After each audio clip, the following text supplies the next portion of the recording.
ጤና ይስጥልን እንደምን አላችሁ የተወደዳችሁ ተመልካቾች ከአማራ ሚዲያ ኮርፖሬሽን ደሴ ስቱዲዮ ለሰዓቱ ያዘጋጀናቸውን ዜናዎች ወደ እናንተ እናደርሳለን። ከዜናዎቹ ጋር ደጀን አምባቸው አብሬያችሁ ቆያለሁ። በቅድሚያም የግብይት ሰንሰለትን በመዘርጋት የኑሮ ውድነትን ለማረጋጋት እየሰራ መሆኑን የንግድና ቀጠናዊ ትስስር ሚኒስቴር ገለጸ።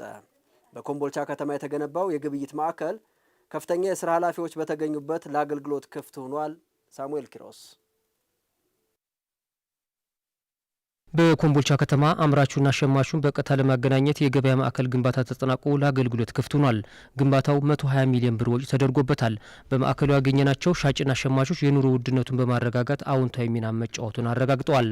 ጥራቱንም ለማሻሻል ትልቅ ፋይዳ አለው። በተለይ ለህብረተሰቡ ከዋጋ አንጻር እዚህ ቀጥታ በፋብሪካ ዋጋ መደረጉ ትልቅ እንትር ነው።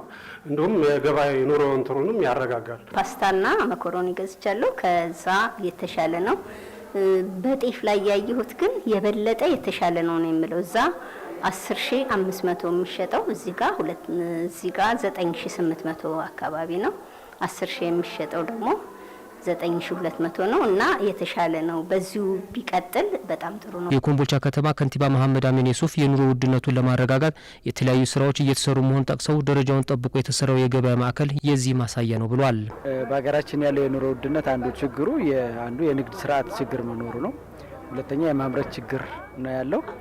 የገበያ ስርዓቱን ለማስተካከል ደግሞ መንግስትም ባለሀብቱም የራሱ ሚና መጫወት አለበት። በምክትል ርዕሰ መስተዳድር ማዕረግ የከተማና መሰረተ ልማት አስተባባሪ ዶክተር አህመድ መሐመድ ሰላምን ከማጽናት ጎን ለጎን የኑሮ ውድነትን ለማረጋጋትና ጤናማ የኢኮኖሚ ስርዓትን ለመገንባት እየተደረገ ያለው ጥረት አበረታች መሆኑን አንስተዋል። አምራችና ሸማች የምናገናኝበት እንደዚህ ያለ ዘመናዊ የገበያ ማዕከል በሁሉም ሪጂኦፖሊታን ከተሞቻችንና ትንንሽ ከተሞች፣ አነስተኛ ከተሞች፣ ወረዳዎች ሳይቀር በአሁኑ ሰዓት እየተስፋፋ ይገኛል። የቅዳሜና እሁድ ገበያዎችም እንደዛው የማስተሳሰሩ አካል ሆነው ብዙ ስራዎችን እንሰራን እንገኛለን።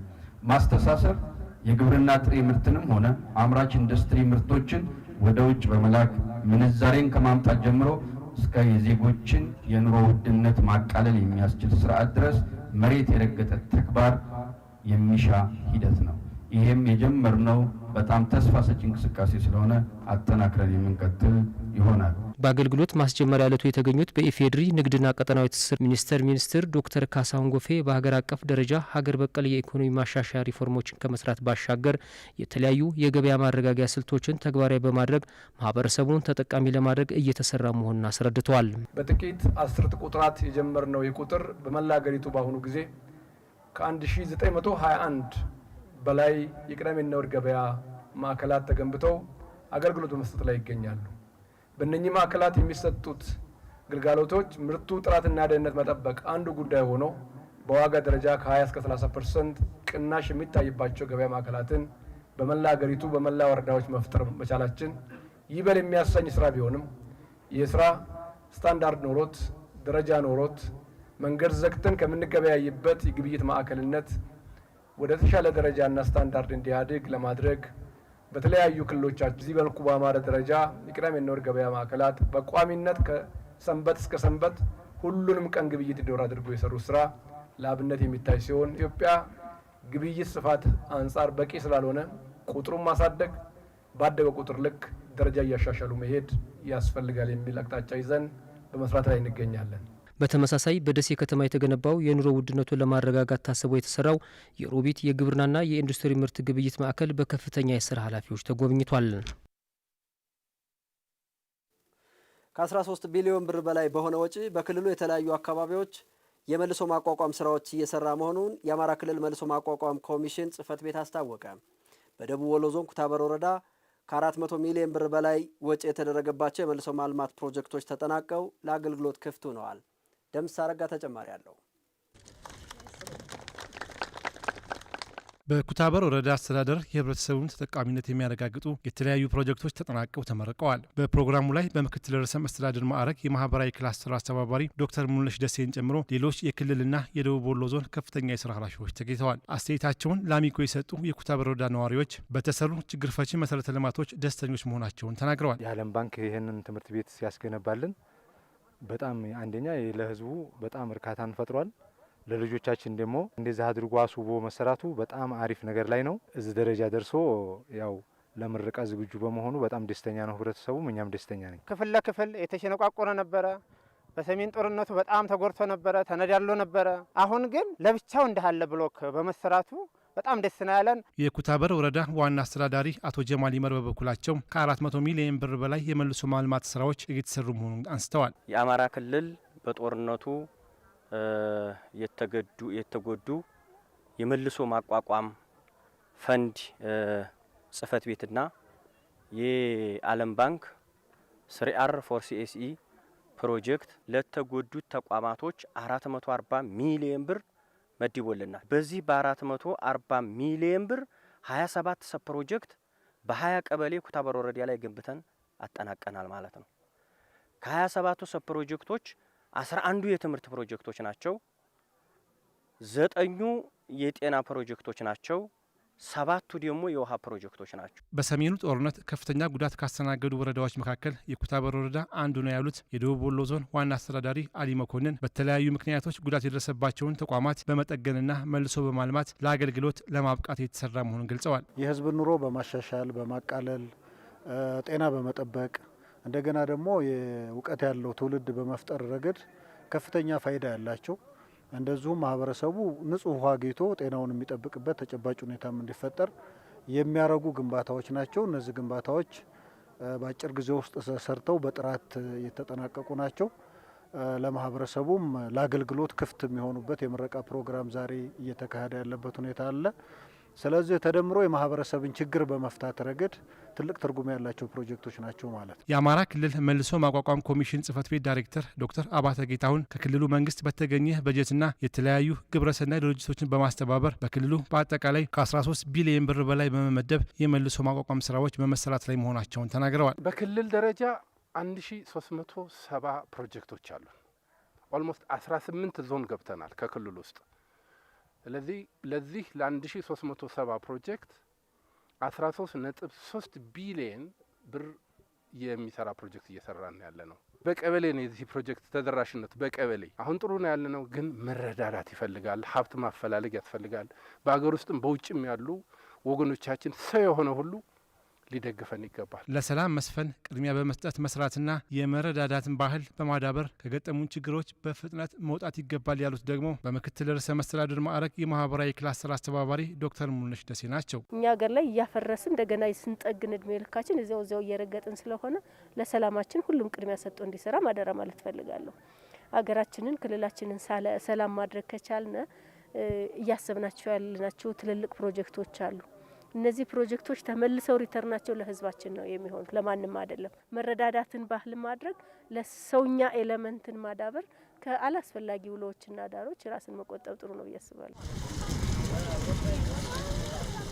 በከተማዋ የተጀመሩ ፕሮጀክቶችን በፍጥነት ለማጠናቀቅ የተሰሩ ስራዎች አፈጻጸም አበረታች መሆኑን የደሴ ከተማ ምክር ቤት አባላት ተናገሩ። ምክር ቤቱ 4ኛ ዙር 13ኛ ዓመት 45ኛ መደበኛ ጉባኤውን አካሂዷል። ተመስገን አሰፋ የደሴ ከተማ ምክር ቤት ባካሄደው 45ኛ መደበኛ ጉባኤ ላይ የከተማ አስተዳደሩ የ2018 በጀት ዓመት ሁለተኛ ሩብ ዓመት የስራ አፈጻጸም ተገምግሟል። ከተማ አስተዳደሩ የዝግጅት ምዕራፉን በመጀመሪያው ሩብ ዓመት አጠናቀው የተግባር ምዕራፍ ላይ መሆኑን የገለጹት የምክር ቤት አባላቱ የተጀመሩ ፕሮጀክቶችን በፍጥነት በማጠናቀቅ የህዝብ ጥያቄዎችን ለመፍታት እየተከናወነ ያለው ስራ አበረታች ነው ብለዋል። 2018 በጀት ዓመት ሊከናወኑ ከታቀዱ ግቦችን በአብዛኛው አፈጻጸማቸው እስካሁን ስንመለከተው የ6 ወሩ አፈጻጸም ወደ 100% የተጠጋ ነው በሙሉ። ከዚህ በተጨማሪ በመስክ ያረጋገጥ ነው ስለሆነ በአብዛኛዎቹ ክንውናቸው ከ100% የተጠጉና ወዲያው 100% የደረሱ ስለሆኑ ጥሩ አፈጻጸም አለ ብለን እንገምታለን። በሶስተኛው ሩብ ዓመት የምንጠብቀው ከዚህ የቀሩትን አሁን እስካሁን ድረስ ያልተፈጸሙትን ስራዎች በመፈጸም አብሮ በመፈጸም የሶስተኛ ሩብ ዓመት የታቀዱ እቅዶችን ደግሞ ይጠናቀቃሉ ብለን ነው የምንገምተው። 7 ሴክተር መስሪያ ቤቶችን ገምግመን አይተናል። ብዙዎቹ የሁለተኛ ሩብ ዓመትን ስራቸውን በጥሩ ሁኔታ በማከናወን ላይ ናቸው ያሉት። የልማት ስራው በተቀመጠለት የጊዜ ገደብ መጠን በሩጫና በጥራት የተሰራበት ሁኔታ ነው። ህዝቡም የሚሰጠው አስተያየት መልካም ስለሆነ እኛም እሱ ላይ እጅግ በጣም ደስተኞች ናቸው። በእኛ ባለን ክትትል ቋሚ ኮሚቴውም በአስተባባሪ ኮሚቴ በገመገመው ሁኔታ የተሻለ አፈጻጸሞች ያሉ መሆኑን ነው እየተገነዘብን ያለ ነውና ምክር ቤቱ በተለያየ ጊዜ የህዝቡ የትራንስፖርት ከፍተኛ ችግር ስላለ ይህንን ጥያቄ ምክር ቤቱ እንትን ብሎ አመራሩ ሰምቶ በከተማችን በኤሌክትሪክ የሚሰሩ 5 አውቶቡሶች ገብተዋል። ይህ እነዚህ በመግባታቸው ህብረተሰቡ ከፍተኛ ደስታ ላይ ነው ያለው። ይሄንንም የተከበረው ምክር ቤት ለአመራሩ አካል ምስጋና የሰጠበት ሁኔታ ነው ያለው። የደሴ ከተማ ተቀዳሚ ምክትል ከንቲባ ሳሙኤል ሞላልኝ በበኩላቸው በከተማዋ በባለፉት ወራት የህዝብ ጥያቄዎችን መሰረት ያደረጉ ስራዎች መከናወናቸውን ጠቅሰዋል። በከተማችን ከፍተኛ የሆነ የመብራት ሳብስቴሽን ግንባታ እየተገነባ ይገኛል። አንዱ የህዝባችን ጥያቄ የመብራት መሰረተ ልማት ስለነበረ የውሃ መሰረተ ልማት ላይም በተመሳሳይ በተለይ መናፈሻ ቀበሌና ቧንቧ ውሃ መጨረሻ ወደ ገጠር ያሉት አካባቢዎች የውሃ ግንባታ ተጠናቆ አሁን አገልግሎት የጀመረበት ነው ያለው።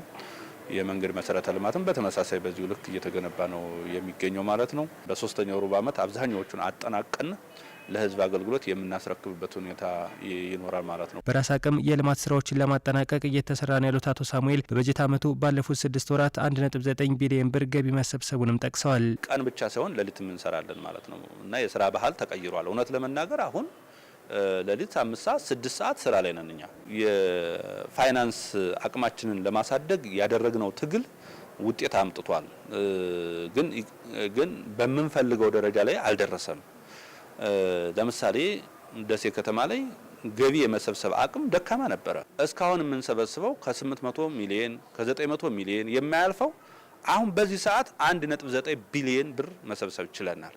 ይህም ሆኖ ከእቅዳችን አንጻር በጣም ይቀረናል። በቀጣይም ለሰላም ቅድሚያ በመስጠት የተጀመሩ ፕሮጀክቶች ተጠናቀው ለአገልግሎት ክፍት እንደሚደረጉ ነው የተናገሩት።